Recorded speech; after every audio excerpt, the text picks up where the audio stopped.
जय हिंद साथियों, आप सभी का स्वागत है मेरे YouTube चैनल पर।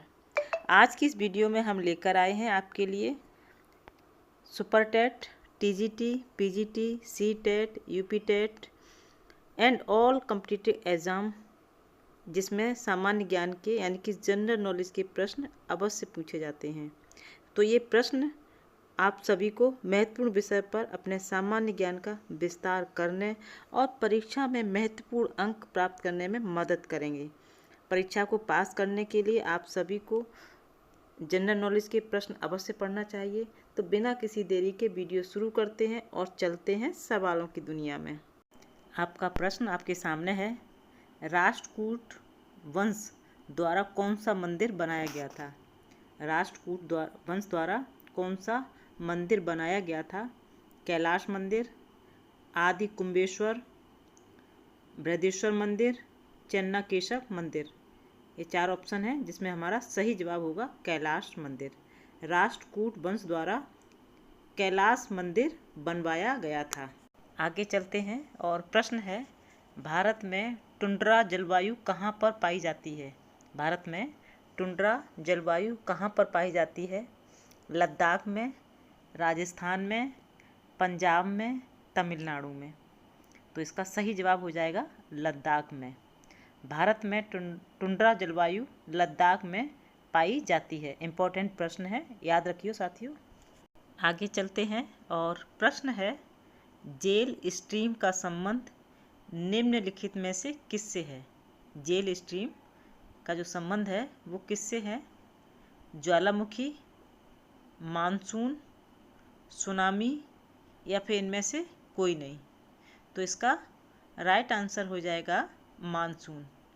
जेल स्ट्रीम का संबंध मानसून से है। जेट स्ट्रीम एक भू आकृतिक हवा है जो क्षोभ मंडल की ऊपरी परतों के माध्यम से क्षैतिज रूप से बहती है, यानी कि पृथ्वी के वायुमंडल में क्षोभ मंडल में तीव्र गति से बहने वाली हवा होती हैं जो पश्चिम से पूर्व दिशा में बहती हैं। आपका प्रश्न आपकी स्क्रीन पर है। दक्षिण पश्चिम मानसून भारत में सर्वप्रथम कहाँ पहुँचता है? दक्षिण पश्चिम मानसून भारत में सबसे पहले कहाँ पहुँचता है? मुंबई, कोलकाता, चेन्नई, अहमदाबाद।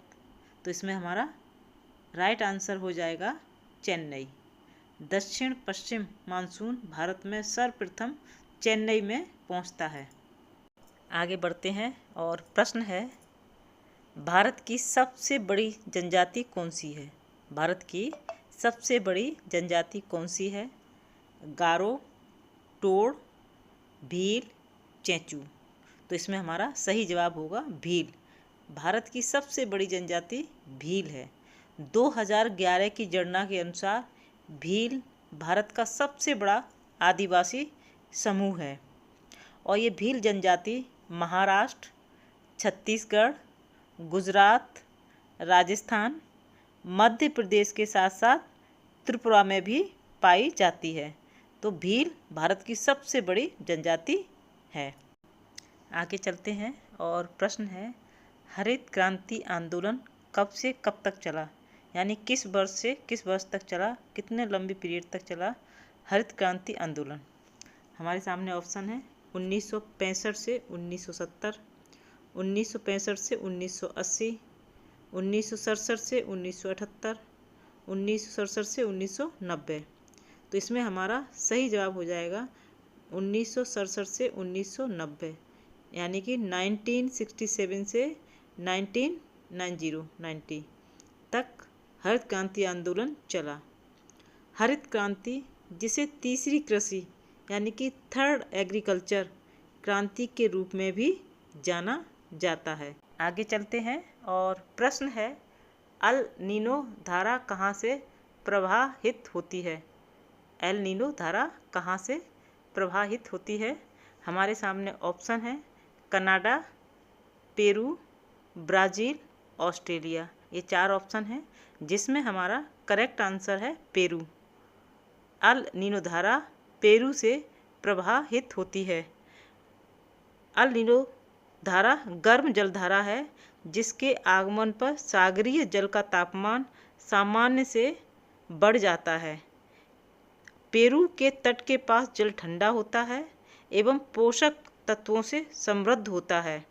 आपका प्रश्न आपके सामने है, सिल्वर फाइबर क्रांति का संबंध किससे है? सिल्वर फाइबर क्रांति, हमारे सामने ऑप्शन है चमड़ा, तिलहन, जूट और कपास।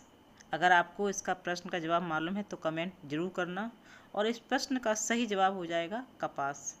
सिल्वर फाइबर क्रांति का संबंध कपास से है। सिल्वर फाइबर क्रांति कपास से संबंधित है और 18वीं सदी की शुरुआत में ग्रेट ब्रिटेन में शुरू हुई थी। इसकी सबसे पहले शुरुआत ग्रेट ब्रिटेन में हुई थी और 19वीं सदी तक यूरोप और अमेरिका में फैल गई। यह नए कृषि दृष्टिकोणों और नवाचारों की सहायता से व्यापक कृषि सुधार की अवधि के लिए किया जाता है, जिससे खाद्य उत्पादन में बड़ी वृद्धि हो सके। आगे बढ़ते हैं और प्रश्न है, भारत के पहले क्रिकेट टेस्ट टीम कप्तान कौन थे? इम्पोर्टेंट प्रश्न है, भारत के पहले क्रिकेट टेस्ट टीम कप्तान कौन थे? पाल बंकर बालू, पाल बंकर विट्ठल, विजय हजारे, सीके नायडू। तो इसमें हमारा सही जवाब हो जाएगा सीके नायडू। भारत के पहले क्रिकेट टेस्ट टीम कप्तान सीके नायडू थे। आपका प्रश्न आपके सामने है, इटरनल इंडिया पुस्तक किसके द्वारा लिखी गई है? इटरनल इंडिया पुस्तक किसके द्वारा लिखी गई है? R.K. Narayan, Indira Gandhi, doctor S. Radhakrishnan, doctor Sarojini Naidu. ये 4 ऑप्शन है। अगर आपको इसका जवाब मालूम है तो कमेंट करके जवाब अवश्य देना, और इस प्रश्न का सही जवाब हो जाएगा इंदिरा गांधी। इंटरनल इंडिया पुस्तक इंदिरा गांधी के द्वारा लिखी गई है। इंदिरा गांधी ने लोकप्रिय पुस्तक इटरनल इंडिया लिखी थी। इंदिरा गांधी भारत की पहली महिला प्रधानमंत्री थी और भारत के पहले प्रधानमंत्री जवाहरलाल नेहरू ने द डिस्कवरी ऑफ इंडिया लिखी थी। तो ये इम्पोर्टेंट पॉइंट थे और ये प्रश्न भी बहुत इम्पोर्टेंट है। साथियों याद रखना, वीडियो पसंद आ रही तो वीडियो को लाइक भी करें। आगे चलते हैं और प्रश्न है, संत कबीर किसके शिष्य थे?